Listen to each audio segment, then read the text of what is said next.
Part 1. Listening to problem solving. Instructions. You will hear a single conversation in 3 sections. You will hear each section only once. After each section, you will hear 2 or 3 questions. You will hear the questions only once. You will have to choose the best answer to each question. Total time for this task is around 5 minutes. You will get total 8 questions for this task.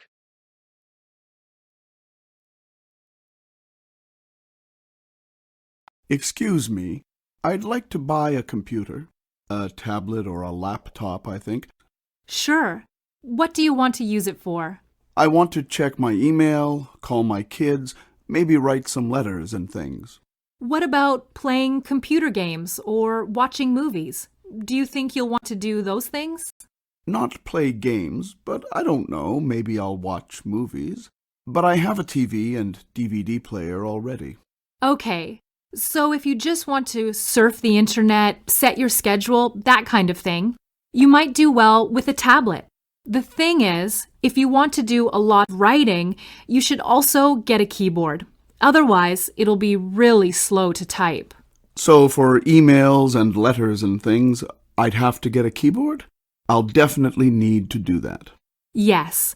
Or you can get a laptop, which has a keyboard built in. If you want to watch movies, you should definitely get a laptop because the screen is much better for films. But it's a bit bigger and more expensive. I'll think about it. I'll come back another day. Sure, we're here every day. Question 1. Why the man in the sales assisted talking?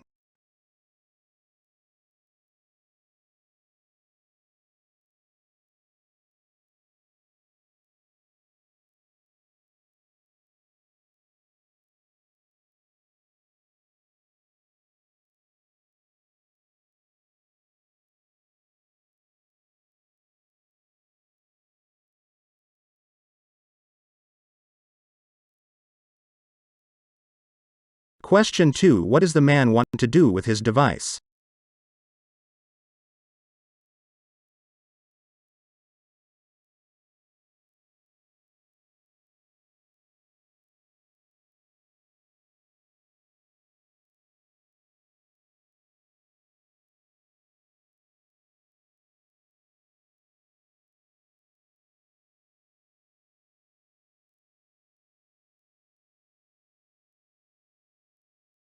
Question 3. What does the man decide to do?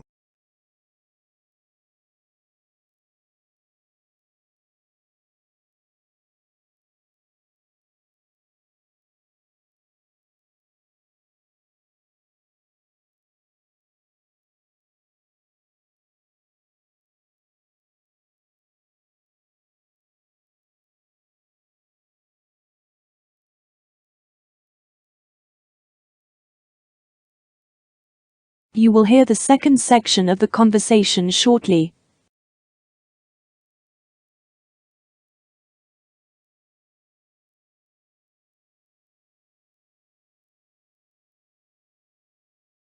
Hello again. I've decided what I want to buy. Oh, hi. What did you decide? I'm going to get the tablet and a keyboard to go with it. I think it'll be much easier to take around different places. It certainly will be. Laptops are easy to carry around too, but tablets can fit right in your bag. I think you'll like it. Would you like to sign up for a tutorial after you've bought it? What would it teach me? Well, a tutorial would get you comfortable with using the system, show you how to find files, send emails, do the main things you want to use your tablet for. That would be helpful. Is it free? It's $20 plus tax. It's for 1 hour. People find it really helpful when they first buy tablets. I think I would too. It's not expensive, but on second thought, I'll leave it for now. I'm going to ask my wife for help. All right. Let's go to the cash register and put this through for you then. Question 4. What is one benefit of the tutorial?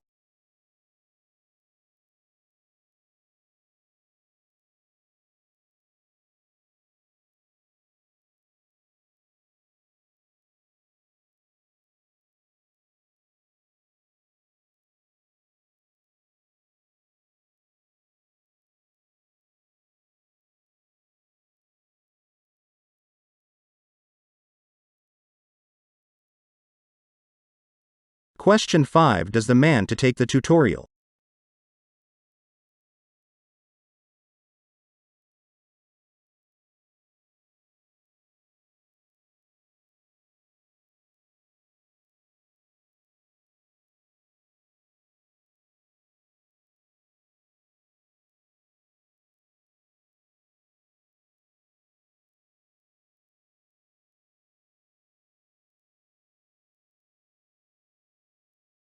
Question 6. What can we tell about the man?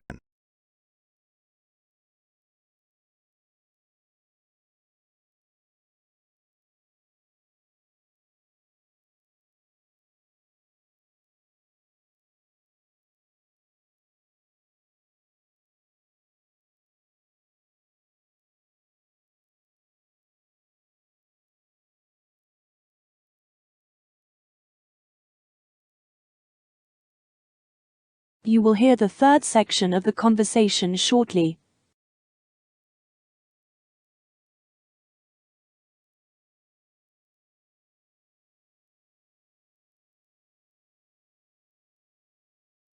That'll be $545.75.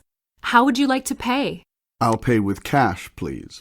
I'm afraid we don't take cash here for sales over $200. Do you have any other way to pay? No cash. Okay, I'll pay with debit. Great. It's busy out there in the mall, hey? Yeah. It wasn't accepted. Try again. Sometimes this machine is a bit moody. Nope, it's not taking it. Do you have another way to pay? Let me check if I have my credit card with me. Yes, I do. Here you go. Great. Thanks. And here's your receipt. Have a nice day. Question 7. How does the man finally pay for his purchase?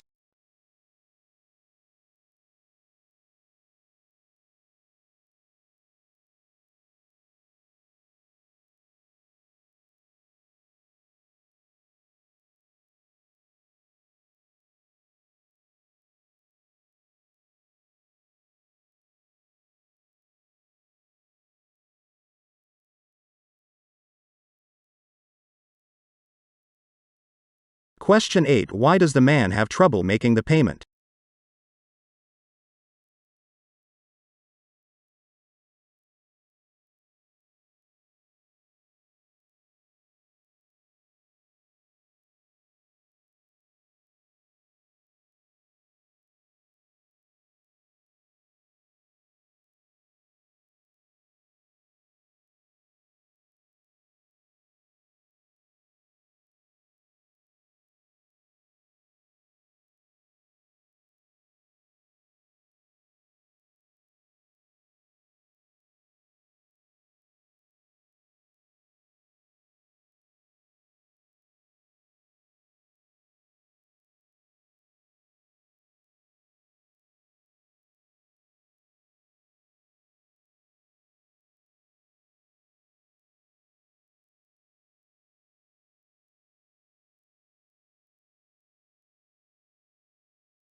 Part 2. Listening to a daily conversation. Instructions. You will hear a conversation followed by 5 questions. Listen to each question. You will hear the question only once. Choose the best answer to each question.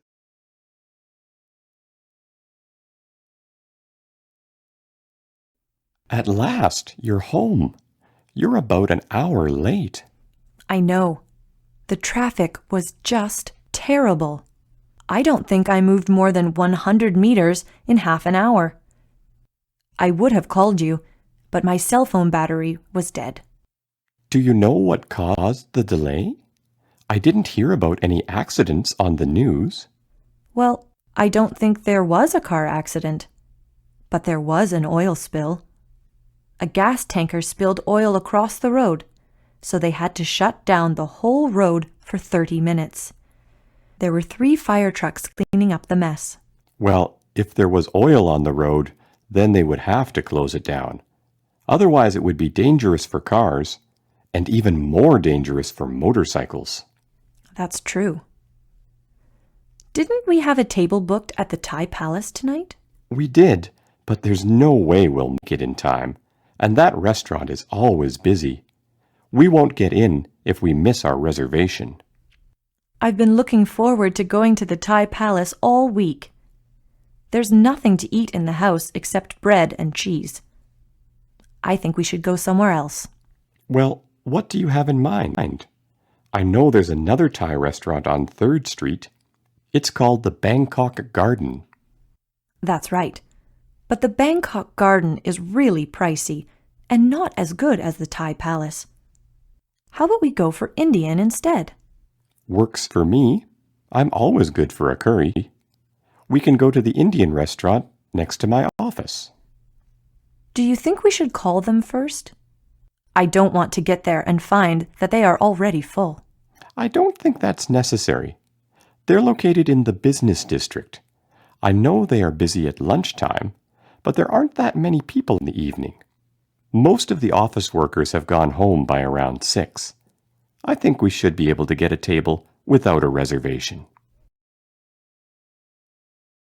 Question 1. Why was the woman late getting home?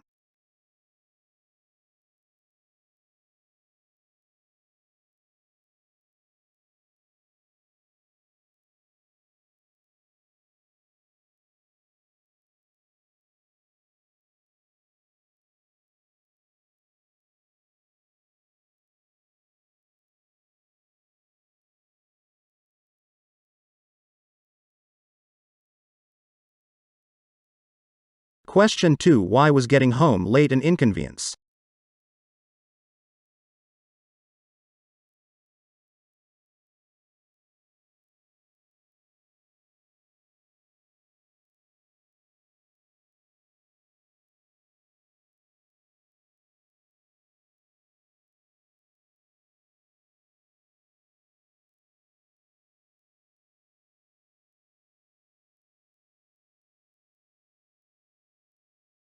Question 3. Why didn't the woman won't go the restaurant called Bangkok Garden?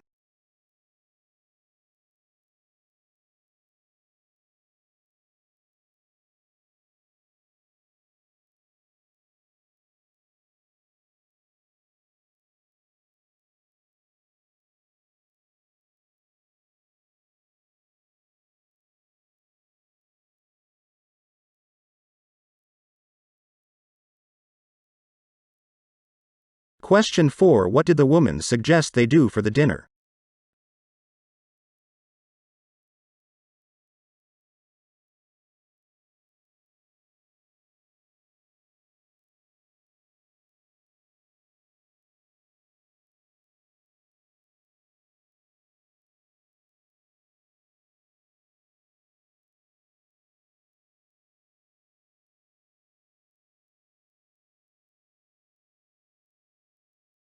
Question 5. Why is the business district quiet?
Part 3. Listening for information. Instructions: you will hear a conversation followed by 6 questions. Listen to each question. You will hear the question only once. Choose the best answer to each question.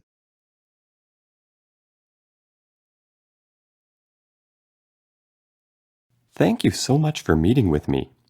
As you know, I'm researching the history of Canadian schools. I'm glad to meet with you. I have been writing Canadian history books for over 20 years now. Well, perhaps you can start by telling me what a typical Canadian classroom would have been like 100 years ago. Well, most schools didn't have classrooms back then.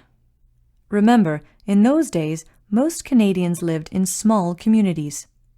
The school would have been one big room, and all the children studied together with one teacher.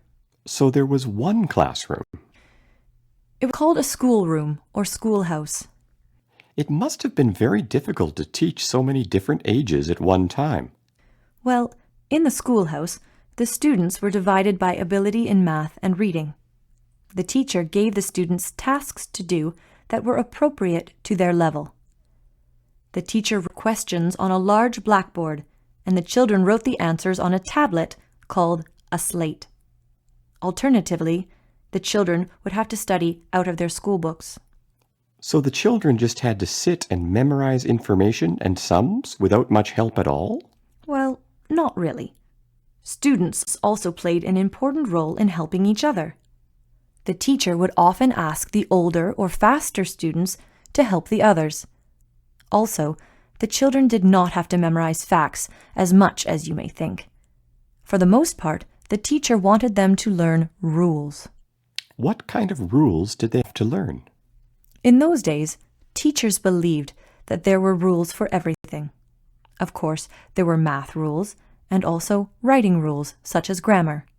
There were also rules for being polite and well-behaved, and rules for geography and history. So the children all sat in one big room learning rules and practicing tasks from their school books or copied from the blackboard? How did the teacher know if they were learning anything? Once or twice a day, the teacher called the students up in small groups for recitation. I should explain recitation. Recitation is when the students explain to the teacher what they have learned without using their books. They have to do it from their memory. Question 1. Who is the woman?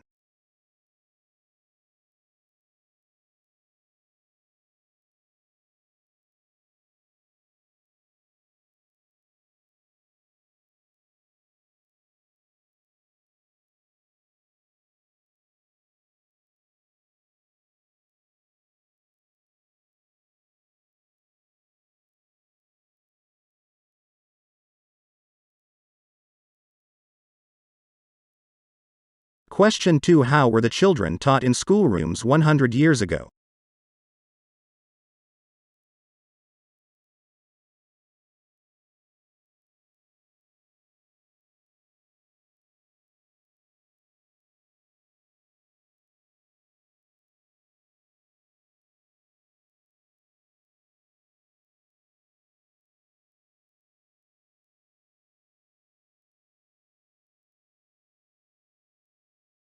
Question 3. What did the students do for much of the school day?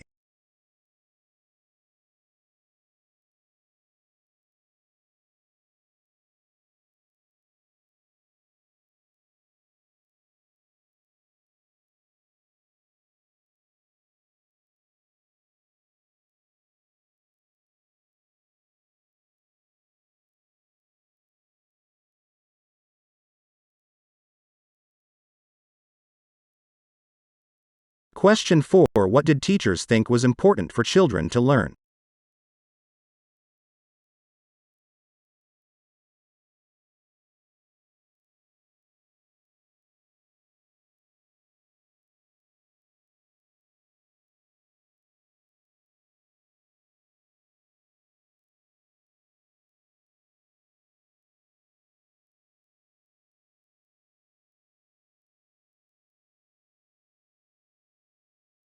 Question 5. How did the children get help?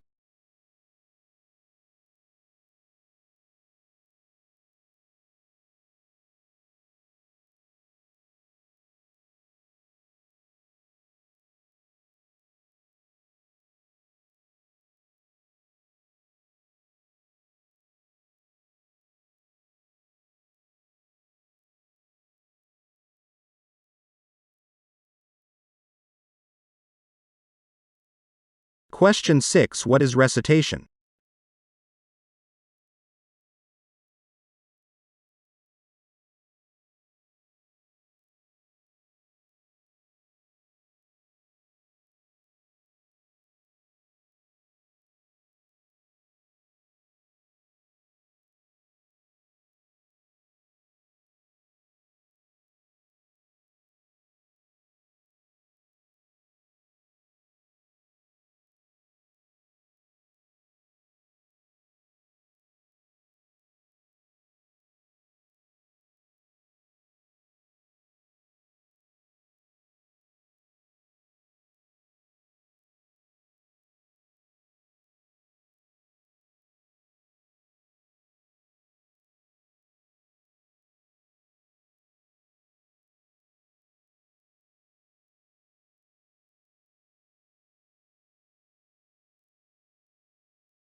Part 4. Listening to a news item.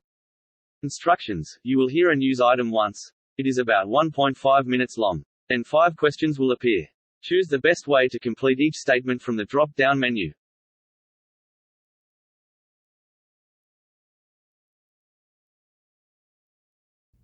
The search for a second man who went missing after a boat accident has been called off. An official from the Joint Rescue Centre said that a small boat was heading to Gambier Island with 2 men on board. The men were planning to spend 2 nights camping on the island. The boat sank at about 2 p.m. yesterday afternoon. 1 man was picked up last night on the shore of Gambier Island. Although the search for the other man continued throughout the night and the next morning, the second man still has not been found. The official at the Joint Rescue Centre said that the 2 men, who were both in their early 20s, had struck rocks that were well marked on local charts. Neither man was wearing a life jacket, and both had limited experience on boats. It is believed that the second man has been swept out to sea. The official said that too many people get into trouble on the sea due to inexperience. Before going on boating trips, people should carefully check tide tables and charts of the area. Above all, people should wear life jackets at all times when on the water. Every year there are hundreds of incidents in which people fall off boats or small boats get into trouble at sea. If the people on board are wearing life jackets, and fortunately most are, their chances of survival are very high.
Part 6. Listening for viewpoints. Instructions. You will hear a report once. It is about 3 minutes long. Then 6 questions will appear. Choose the best way to answer each question from the drop-down menu.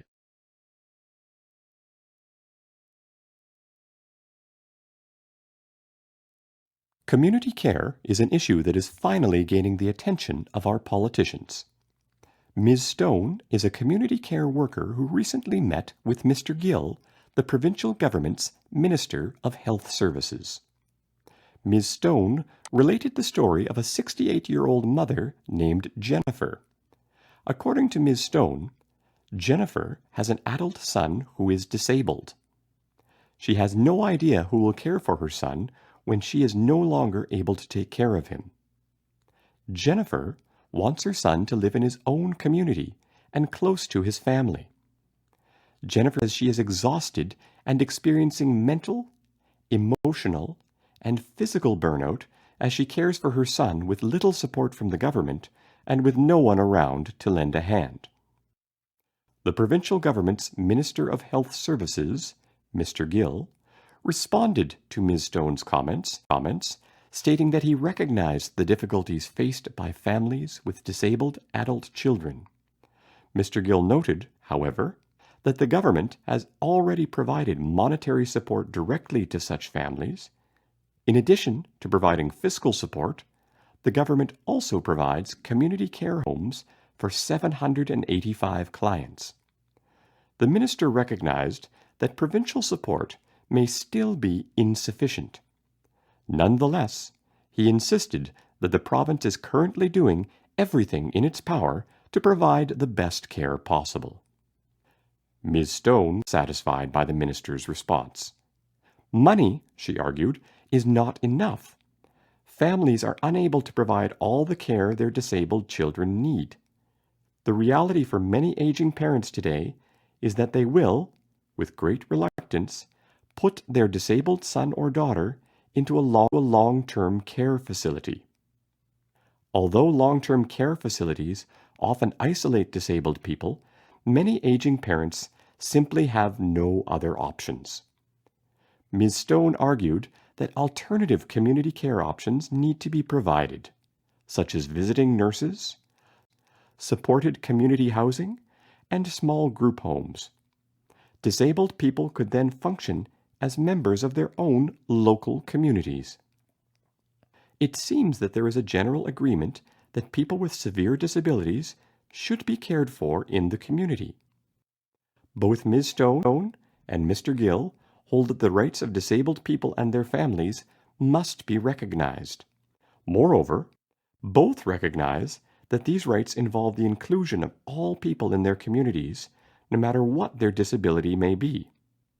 The key issue of contention appears to be one of immediate priority.